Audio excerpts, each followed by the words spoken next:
Jake knew something was off the moment he stepped into the stable that morning. His boots crunched against a layer of disturbed hay, and the air smelled like sweat and leather, stronger than usual. Thunder, his prized stallion, stood in the corner, breathing heavily, his flanks damp with dried sweat. That wasn't right. The horses were supposed to be rested. They hadn't been ridden in 2 days. But Thunder looked like he had just run a full sprint across the pasture. Then Jake saw the hoof prints, muddy, overlapping, and far too many for just his horses. His stomach twisted. Someone had been here. Someone had taken his horses. His eyes snapped to the stable door, which was latched, but not the way he left it. He always double-checked. Always. His first thought was kids messing around. Maybe some local teens dared each other to sneak onto his land and play cowboy for a night. But the idea felt off. No kid would risk hopping the fence just for a few minutes of fun. Whoever did this knew horses. They hadn't just taken them out, they had ridden them hard. Jake crouched, running his fingers through the churned-up dirt, and that's when he spotted something that made his jaw clench. A single, delicate boot print, too small for a man, too neat for a kid. And right next to it, a strip of fabric snagged on the stall door. Light pink. Expensive. He grabbed it, his mind already spinning. He didn't know many women who rode in boots like these, but he knew one who would be bold enough to do something like this. Karen. Karen had been a pain in his side since she moved in 6 months ago. She came with the HOA like a storm cloud rolling in, bringing with her rules, complaints, and an obsessive need to control everything in sight. She hated his ranch, constantly nagging about fences, noise, and the smell of his horses. But stealing them? That was a whole new level of crazy. Jake stormed out of the stable, his fists clenched, heart pounding. He needed proof. He needed to catch her in the act. The next morning, he set up a camera. Nothing fancy, just a motion-activated one hidden in the rafters of the stable. If someone came back, he'd know exactly who. And they did. The footage made his blood boil. Karen and a group of her prissy HOA friends, dressed like they were starring in some kind of low-budget Western film, sneaking into his stable like they owned the place. They laughed, saddled up his horses, and trotted around the property like it was their personal playground. One woman, a blonde wearing pearls and heels, tried to get on Thunder, only to slip and land straight into a pile of manure. The others shrieked with laughter, barely able to keep their balance as they rode in circles, tugging at the reins like clueless tourists. Jake rewound the footage, heart pounding. It wasn't just about them riding his horses, it was the way they did it. The way they yanked on the bits, the way they dug their heels in, the way Thunder flinched beneath their untrained hand. They had no idea what they were doing. They were hurting his animals. That was the last straw. The next evening, he sat on his porch, arms crossed, waiting. He knew they'd come back. And this time, he'd be ready. Sure enough, right around midnight, he heard the unmistakable creak of the stable door. Voices, hushed giggles, the sound of boots on hay. Jake moved fast. He stormed toward the stable, slamming the doors open so hard they rattled against the frame. The women shrieked. Karen spun around, her eyes wide with shock, still holding a saddle in her manicured hand. Having fun. Jake's voice was low, dangerous. Karen recovered quickly, smoothing her hair like she hadn't just been caught committing trespassing. Jake, there's no need for this hostility. We were just what? He snapped. Stealing my horses? Running them into the ground. Karen scoffed, stepping forward as if she actually had the upper hand. Don't be so dramatic. We're just borrowing them. It's not like they mind. Jake clenched his jaw, barely restraining himself. You think they don't mind? Thunder has a limp because of you. You've been sneaking in here for God knows how long, yanking their reins, jerking them around like they're rental ponies. You could have seriously hurt them. One of the other women, the one who had fallen in the manure in the video, let out an awkward laugh. Oh, come on, Jake. It's just a bit of fun. Fun. Jake stepped closer, towering over them. You want to talk fun? Fun is calling the cops and letting them handle this. Because last I checked, trespassing and theft aren't exactly neighborly behavior. Karen's face paled for the first time. Now wait a minute. Let's be reasonable. Jake crossed his arms. You want reasonable? Fine. You're going to leave, right now, and you're never coming near my horses again. You're going to tell the HOA to stay the hell off my property. And if I so much as see a footprint near my stable, I'll press charges so fast your fancy lawyer won't know what hit him. Karen's jaw tightened, her fake politeness slipping away. You wouldn't dare. Try me. For a long moment they just stood there. The other women shifted uncomfortably, clearly regretting their midnight adventure. Finally, Karen huffed, tossing the saddle onto a nearby rack. Fine. But you're making a huge deal out of nothing, Jake. We were just… Get out, he cut her off. With a final glare, Karen turned on her heel and marched out, her friends scrambling after her. Jake watched them go, his pulse still hammering. He knew Karen. She wasn't the type to back down easily. And he had a feeling this war was just getting started. Jake barely got a full night's sleep before the fallout from his confrontation with Karen started. The next morning, just as he was finishing up feeding Thunder and the rest of the horses, his phone buzzed. He wiped the sweat off his forehead and checked the screen. The message was from his neighbor, Sam. You're gonna want to come to the HOA meeting today. Karen's stirring up trouble. Jake exhaled sharply. Of course she was. She wasn't the type to take humiliation lightly. He wasn't even officially part of the HOA. His property was technically outside of their jurisdiction, but that had never stopped Karen from trying to control everything within a mile of her house. He had half a mind to ignore it, but the thought of her twisting the situation to make herself the victim didn't sit right with him. So, after finishing his morning chores, he headed toward the community center, already preparing himself for whatever nonsense she had cooked up. When he walked in, the atmosphere in the room shifted. Conversations hushed, and all eyes turned toward him. He immediately spotted Karen at the front, sitting with her legs crossed, sipping from a coffee cup like she hadn't been sneaking into his stable just 2 nights ago. She barely spared him a glance before continuing her speech.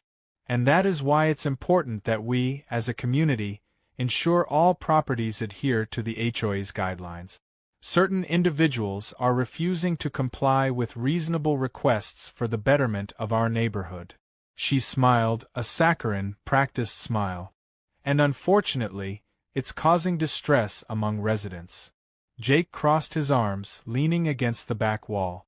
He could already see where this was going. Another woman, one of Karen's usual lapdogs, raised her hand. I completely agree. I mean, I hate to say it, but some areas are, well, they just don't fit the vision of our neighborhood. Karen nodded. Exactly.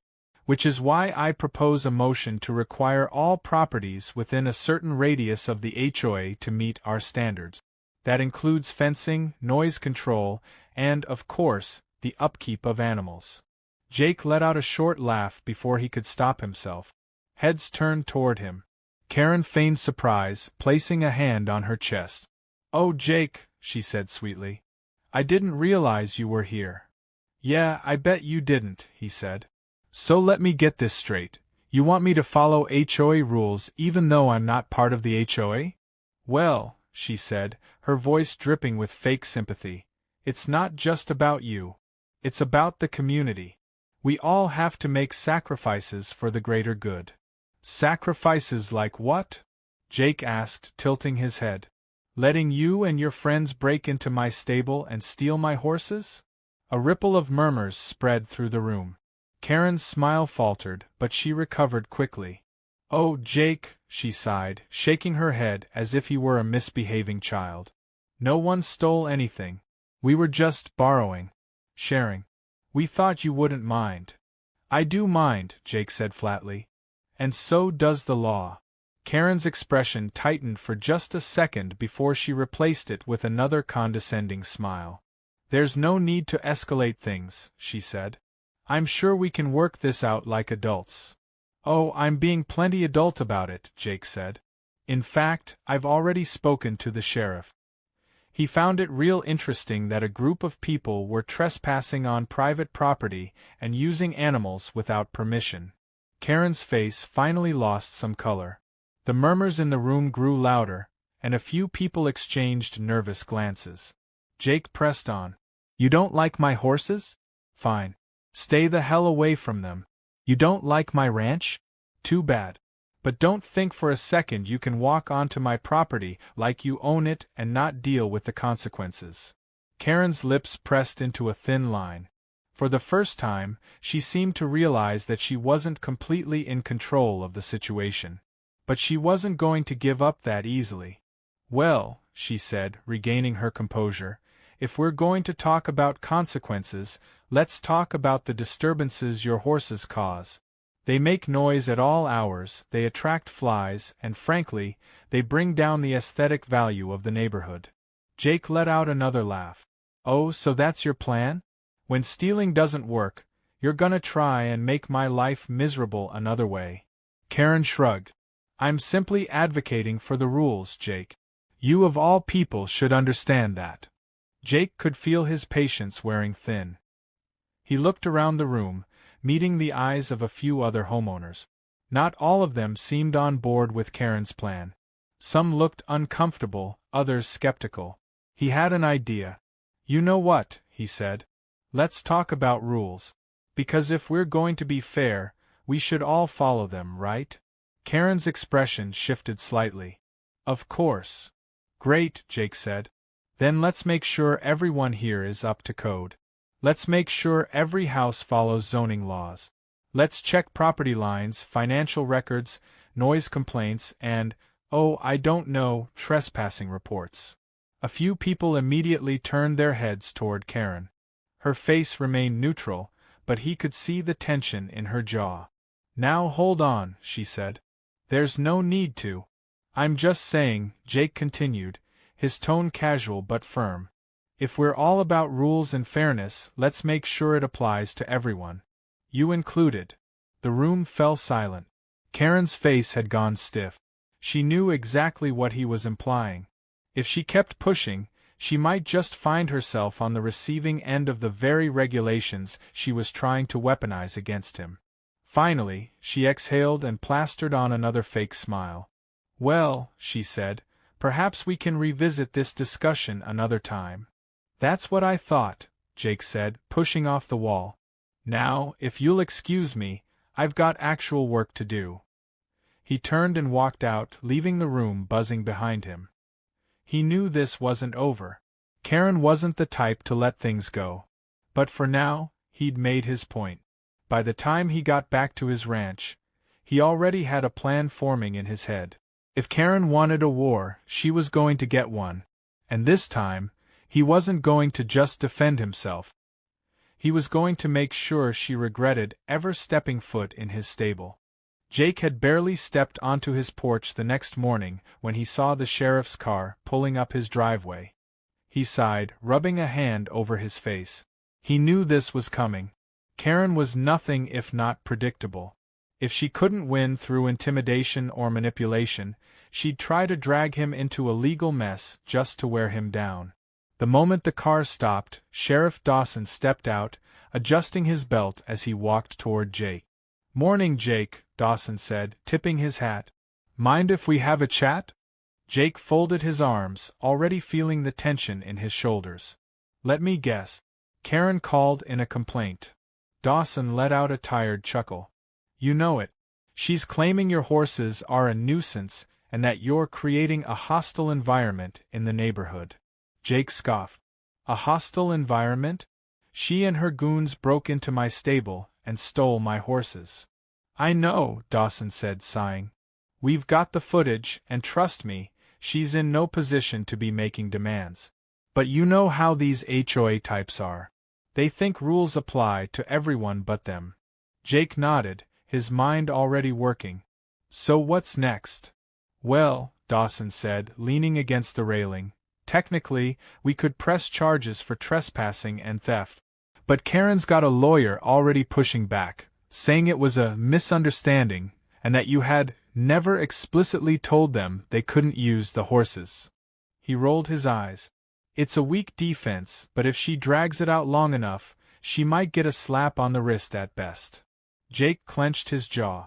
He hated the idea of Karen walking away from this without real consequences. He knew she'd just find another way to cause trouble.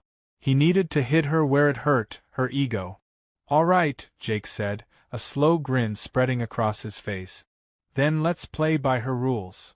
Dawson raised an eyebrow. That grin tells me I should be concerned. Jake waved a hand. Just sit back and watch. The next morning, Jake got to work.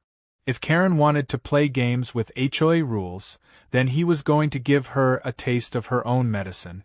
First, he filed an official complaint against Karen for breaking municipal laws. Trespassing, theft, animal endangerment, everything he could legally throw at her. Then, he reached out to a local news station. Nothing made HOA tyrants squirm like bad press. By noon, reporters were calling, eager to cover the story of a rogue HOA president caught stealing horses. He made sure to provide the security footage, which the news station loved. Within hours, the story started making the rounds, and the community was buzzing. Karen, of course, was furious. She showed up at his ranch later that evening, practically vibrating with rage. "You set the media on me?" she hissed, her face red as a fire hydrant. Jake leaned against the fence, chewing on a piece of straw like he had all the time in the world. Did I? Or did the media decide that entitled HOA president caught trespassing and horse riding without permission was just too juicy to ignore? Karen's hands balled into fists.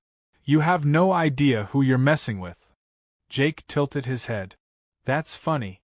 I was about to say the same to you." Karen seethed, but before she could spew whatever venom she had lined up next, a car pulled into the driveway. It was the sheriff again, but this time, he wasn't alone. Two uniformed deputies stepped out, one holding a clipboard. "Karen Walker?" one of them asked. Karen's face twitched. "Yes. We have an official citation for trespassing and theft," the deputy said, handing her the paperwork. "You're required to appear in court next month." Karen snatched the papers, her lips pressed so tightly together they almost disappeared. "This is harassment," she spat. Dawson just shrugged. "No, ma'am. This is consequences." Karen stormed off without another word, her heels clicking furiously against the gravel. Jake watched her go, feeling a deep sense of satisfaction settle in his chest. But he wasn't done yet.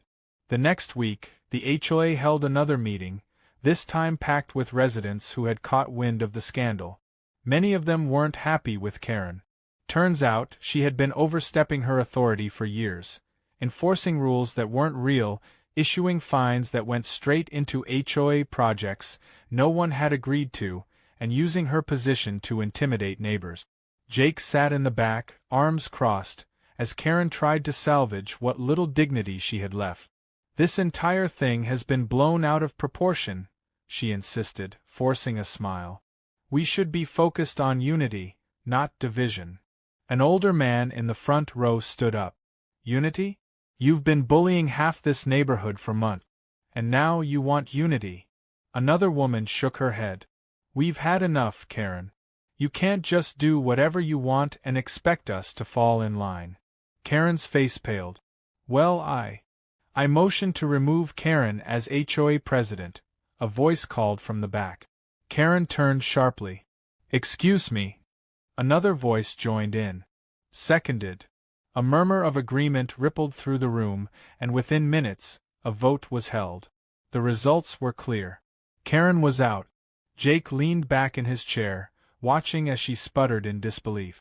It was one thing to be fined, but being stripped of her precious title? That was a defeat she hadn't prepared for. By the time the meeting ended, Karen had stormed out, her usual smugness gone. Jake let out a breath and walked outside, feeling lighter than he had in months. But he wasn't finished yet. A week later, a brand new sign went up on his property. It was big, bold, and impossible to miss. "Horseback riding lessons. HOA presidents get 50% off. It was petty. It was perfect. The first time Karen saw it, she nearly swerved off the road. Jake, standing by the fence, just tipped his hat and smiled. He knew she wouldn't be bothering him again anytime soon.